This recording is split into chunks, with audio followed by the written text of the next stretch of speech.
So, last episode, we made some really good progress, but I'm not really satisfied quite yet. And when I say I'm not satisfied, I mean, I think there's more that we can do to build off of the progress of last episode. And obviously, I'm going to clue you in on all this, but first, let's just start off with Murder Mystery Quest. We're already in Seer's Village, and it's right north of it, so it's super easy to get done, and it kind of helps with this episode's master plan. If you haven't done this quest, it's really just a lot of running around, talking to different people, finding different items, and figuring out who exactly murdered someone else. Pretty straightforward. I think one of the cool things about this quest, though, is that, like, it changes who committed the murder, and so for everyone else, it might be a little bit different, and I enjoy that aspect of it. But either way, that is Murder Mystery complete. 2K, nice little, money, and some good crafting XP. That'll definitely help with the master plan. And oh, look at that, we got Miles coming over here to talk to us. What do we got? Hey, there's a free ruby for us. I'll take it. So I remember starting Gnome Village like quite a while ago, like a couple months ago, and I never really finished it. So this is as good of an opportunity as ever to just go ahead, finish this quest. I think it gives me a little bit more stuff that I need to help get to the end of this episode. So I'm just going to go ahead and finish this up as quickly as I can. Man, I remember being so afraid of the Khazard Warlord just because I didn't know what flinching was exactly. But now that I'm older and wiser, everything is just peachy. This has been a cakewalk, and it gets me exactly where I need to go, which is the end of this quest with those 2 orbs of protection. So looking back, I was wrong. This doesn't exactly directly help me get to where I need to go for this, aside from some combat XP after finishing, which is nice, but gives me Spirit Tree access, so I can go to, like, Varrock and Tree Gnome Village and Gnome Stronghold. So, I mean, still very helpful. The Gnome Amulet is actually better than my combat, my accuracy amulet, so I'll take that as well. See, it's funny. While I was in Candor and I was like, I need to get my crafting up, I may as well do Elemental Workshop too, until I looked up the wiki and realized that I have to go to the dig site, which is on the exact opposite end of the map.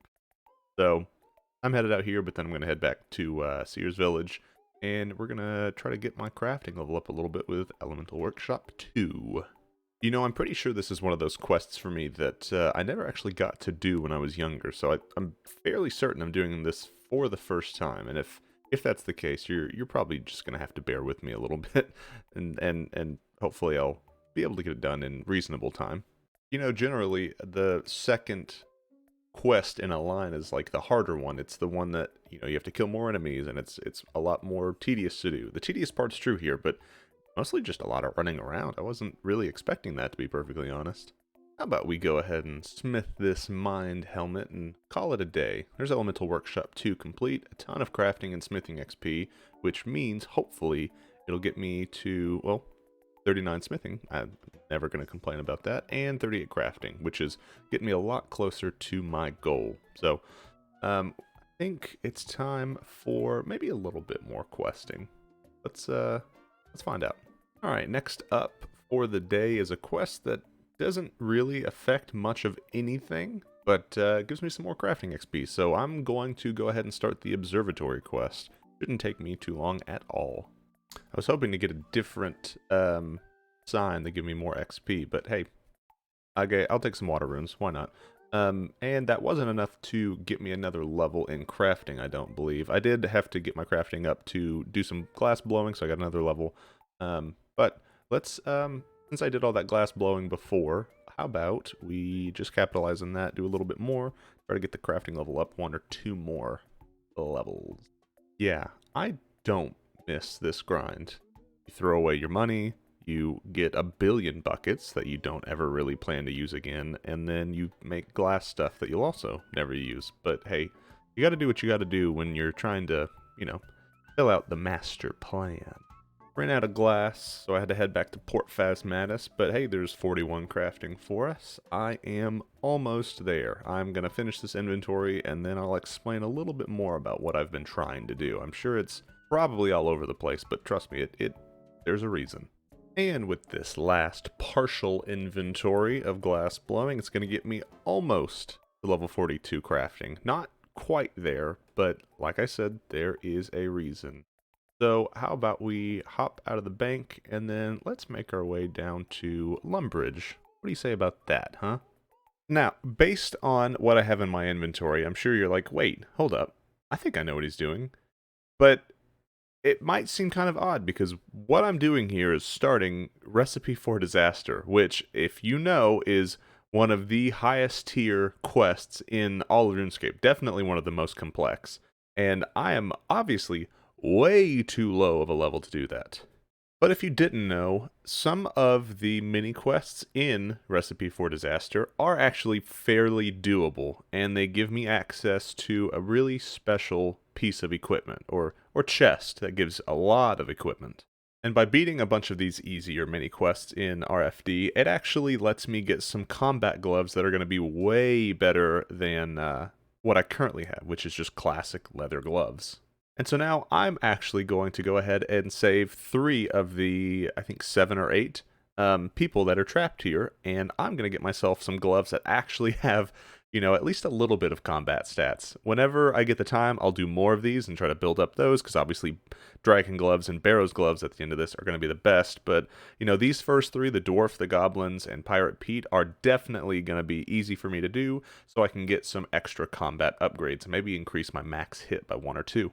So the first thing I'm going to do is get this Dwarven rock cake from some dude underneath the Dwarven tunnel, which I don't have ice gloves for because I haven't killed the Ice Queen, but I have to go kill an Ice Fiend on top of White Wolf Mountain, which will take 2 seconds. Nice and easy, 1 quick kill, cools off the rock cake for me, so I can take it back home to Lumbridge and give it to the dwarf and free him. And by using this rock cake on the dwarf, I finish one part of the 8 people I have to save. So it gives me access to the chest, but I'm not done yet. I gotta do a couple more.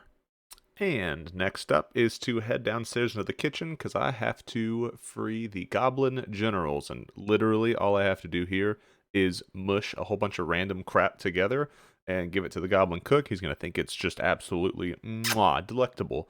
And then, yeah, he'll let me free his little generals.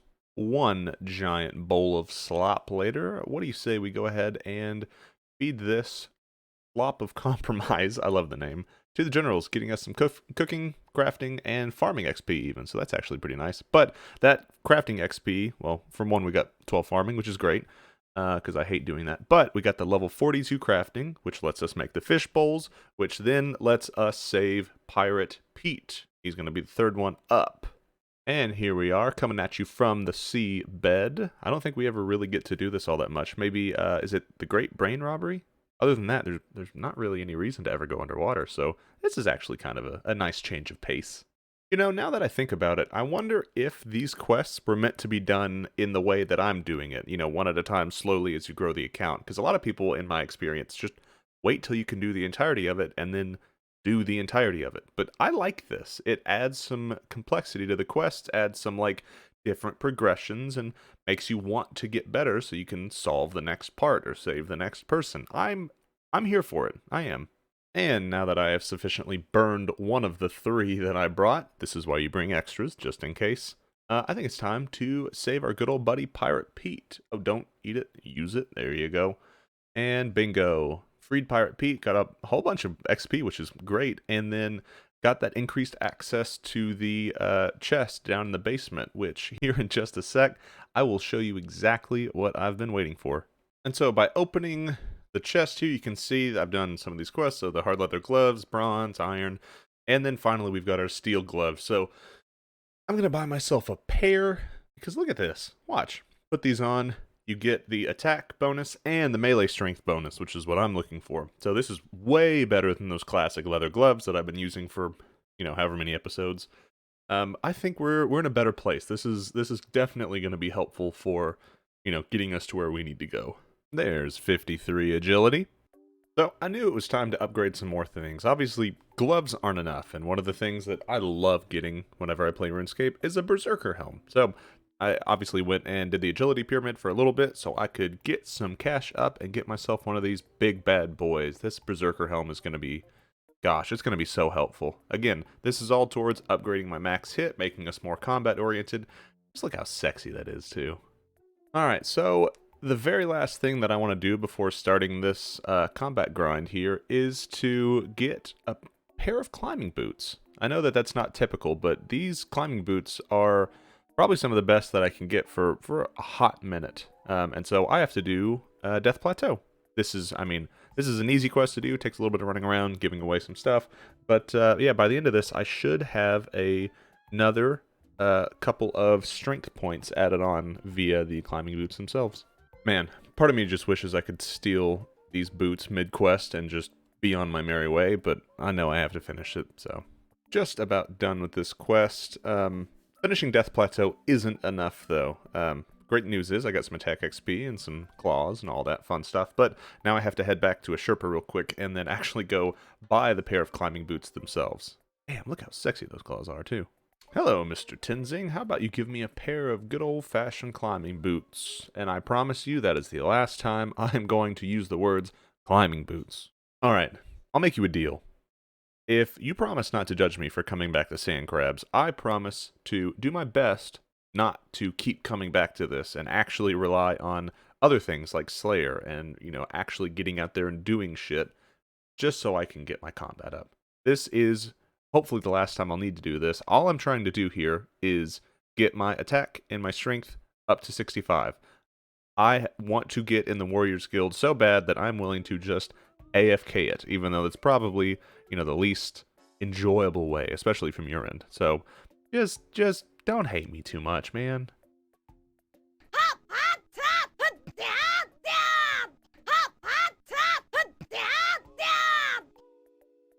5 hours and a lot of boredom later. 65 attack and switching over to 65 strength. This was a bit of a grind, and I was so bored doing it, but luckily I had a lot to get me through. So let's take a look at the rewards of actually what this grind costed me.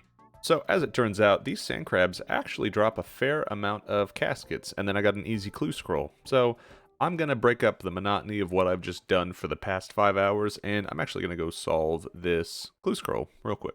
So as it turns out, there's not really much of value in the caskets from the sand crabs, but fingers crossed that we get also nothing of value. The Bandos page 1, sure, that'll be good when it comes around, so I can get some god books. I'll have to do that Dagonoth quest. I actually don't even remember the name of it, but hey, it was a good way to break up the boredom. So we've got all the levels, we've got all the gear, we've got damn near everything we need to finally reach genuinely the highest point that I have ever gotten in this game, and that is entering the Warriors Guild. Oh man, this is really, really good. This is like dopamine just flooding into my brain. I'm serious when I say I've never made it this far in RuneScape, as far as combat's concerned. And y'all, I am looking forward to the next episode.